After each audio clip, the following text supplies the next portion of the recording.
नमस्कार. ॲग्रोन मध्ये आपल्या सगळ्यांचं पुन्हा एकदा स्वागत. मागच्या 4-5 दिवसांमध्ये कापूस बाजारात आपल्याला काहीशी सुधारणा दिसून येते. विशेषतः ज्या सीसीआयने आतापर्यंत कापसाचे भाव कमी केले होते, कापूस विक्रीचे भाव कमी केले होते, त्या सीसीआयने देखील कापूस विक्रीचे भाव वाढवलेले आहेत. आंतरराष्ट्रीय बाजारात देखील कापसाच्या दरामध्ये सुधारणा दिसून येते.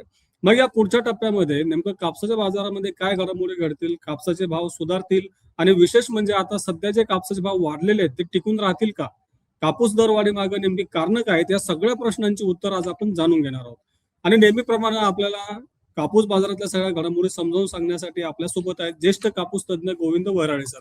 सर, आपलं स्वागत आहे ॲग्रोन मध्ये. नमस्कार नमस्कार नमस्कार. सर, पहिला प्रश्न हाच आहे की सध्या कापूस बाजारामध्ये काय घडामोडी घडतायत?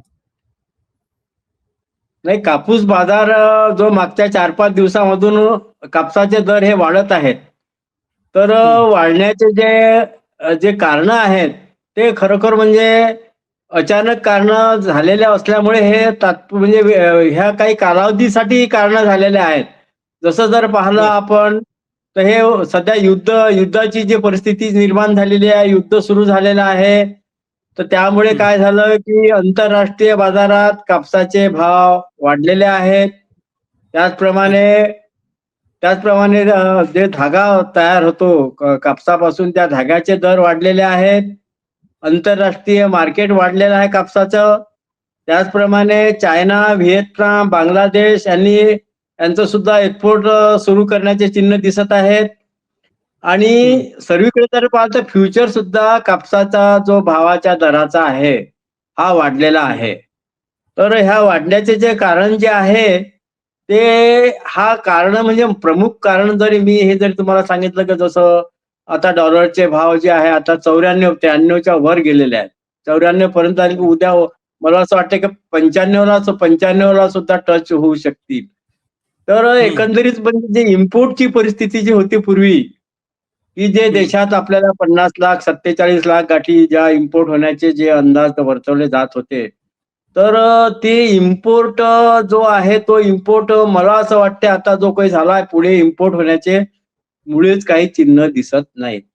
उलट एकंदरीत जर पाहिलं आंतरराष्ट्रीय कापसाचे भाव आणि जर रुपयाचं जे झालं रुपया जे डॉलरचे जे रेट आहेत तर त्या एक्सपोर्ट करिता उलट मला असं वाटते की जे आपल्या एक्सपोर्टचे जे एक्सपोर्टची जी क्वांटिटी होती 10 लाखापर्यंतची, तर ती मला असं म्हणजे नवल वाटू नये की जे आतापर्यंत आपण असं समजत होतो की आता आपल्याला एक्सपोर्ट आपण करूच शकणार नाही यावर्षी, तर यावर्षी असं नाही व्हावं की आपल्याला पुन्हा एक्सपोर्टचे परिस्थिती निर्माण व्हावं, कारण तशी परिस्थिती तयार होत आहे. तर एकंदरीत ह्या सर्व परिस्थितीचा जर विचार केला आणि मार्केटचा विचार केला, आंतरराष्ट्रीय बाजाराचा विचार केला, तर यामध्ये कापसाचे भाव जे आहेत हे वाढलेले आहेत. आता जवळपास मार्केटमध्ये कापसाचे भाव 8,000, 8,100 हे असेच जवळपास झालेले दिसतात. सीसीआयची जरी खरेदी आता बंद झालेली असली, पण आता सीसीआयच्या जवळपास तेच रेट सध्या शेतकऱ्यांना मिळत आहेत. आता प्रश्न असा आहे की शेतकऱ्यांनी हा भाव टिकून राहील की नाही राहील. तर याच्यामध्ये सर्व गोष्टी जे अवलंबून आहेत, सर्व दर जे अवलंबून आहेत, सर्व परिस्थितीवर अवलंबून आहेत. तर या परिस्थितीमध्ये एकतर काय झालं की पेट्रोलचे सुद्धा दर वाढलेले आहेत. पेट्रोलचे दर वाढल्यामुळे जे इंटरनॅशनल जो आपला कॉटन फायबरला जो एक कॉम्पिटेटिव्ह फायबर असतो, आर्टिफिशियल फायबर, मॅनमेड फायबर, त्या मॅनमेड फायबरची सुद्धा प्राइस वाढत आहे. कारण काय हे पेट्रोलियम प्रॉडक्टचा बेस आहे. त्यामुळे ह्या सर्व गोष्टीचा जर विचार केला की पेट्रोलचे भाव, पेट्रोलियम प्रॉडक्ट असल्यामुळे आर्टिफिशियल फायबर, या सर्व गोष्टीचा विचार जर केला, जर युद्ध चालू राहिलं तर कापसाचे भाव कमी होण्याचे चिन्ह दिसत नाहीत. परंतु हे सर्व डिपेंड आहे युद्धावर.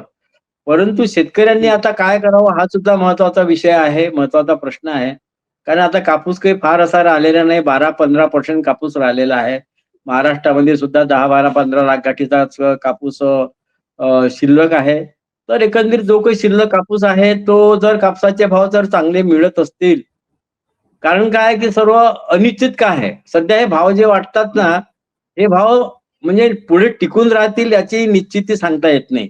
त्यामुळे खरं तर याबद्दल आता आपण शेतकऱ्यांना विका किंवा ना विकू याबद्दल निश्चित सांगू शकत नाही. हा त्यांनाच निर्णय घ्यायचा आहे. परंतु मला असं वाटतंय की कापसाचे जर भाव वाढत आहेत, तर वाढीव भावामध्ये शेतकऱ्यांनी कापूस विकला पाहिजे.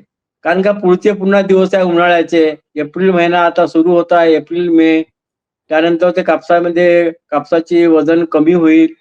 ते सुद्धा एक परिणाम होईल आणि त्याचा सुद्धा घटीचा जो आहे शेवटी इनडायरेक्टली त्याचा दरावर जो फायदा आहे, तो शेतकऱ्याचा घट झाली तर एका क्विंटल मागे 2 किलो जरी जो कापूस घटला, तर साधारणतः 150 पावणे 200 रुपयाचा तो नुकसान होते. तर एकंदरीत जर विचार केला सर्व रिस्क आहे, उन्हाळ्याची रिस्क आहे, आगीची रिस्क आहे. तर मला असं वाटतं जर कापसाचे भाव वाढले आणि वाढत आहेत अशा परिस्थितीमध्ये शेतकऱ्यांनी वाढीव भावात विकून टाकणं जास्त योग्य राहील.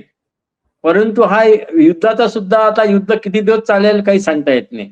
त्यामुळे हा जो कापसाची भावाची आहे ती भाव परमनंट मला अशी वाटत नाही. सर्व अनिश्चितता त्याच्यामध्ये आहे. त्यामुळे कापूस शेतकऱ्यांनी विक्री करावा किंवा नाही करावं हे शेतकऱ्यांनीच आता निर्णय घेणे आवश्यक आहे. मी आपल्याला एकंदरीत फक्त पार्श्वभूमी समजून सांगितलेली आहे. शेतकरी विकायला पाहिजे का नाही विकायला पाहिजे याच्याबद्दल त्यांनीच निर्णय घ्यायला पाहिजे. पण कापसाचे भाव हे जे फार असं वाढण्याचे चिन्ह काही दिसत नाही. म्हणजे फार म्हणजे काही आता 9,000 होतील किंवा 10,000 होतील. झालं तर 400-500 रुपये वाढू शकतील. कापसाचे भाव 8,000 आहेत. 8,200, 300, 500 होऊ शकतील. तर त्या दृष्टीनं आपण शेतकऱ्यांनी निर्णय घ्यावा असं मला वाटते. बरोबर. म्हणजे आताची जी तेजी आलेली ते मुळात युद्धामुळे आलेली आहे. कारण सगळ्या घडामोडी तशा घडून येतात. उद्या जर युद्ध थांबलं, परिस्थिती पूर्वपदावर आली तर कदाचित तेजी निघून जाऊ शकते. आता सर आपल्याकडे दुसरा घटक तो म्हणजे आपण जो बघतो तो सीसीआयचा. आतापर्यंत सीसीआय कापूस विक्रीला प्रतिसाद मिळत नाही म्हणून कापूस विक्रीचे भाव कमी करत होतं.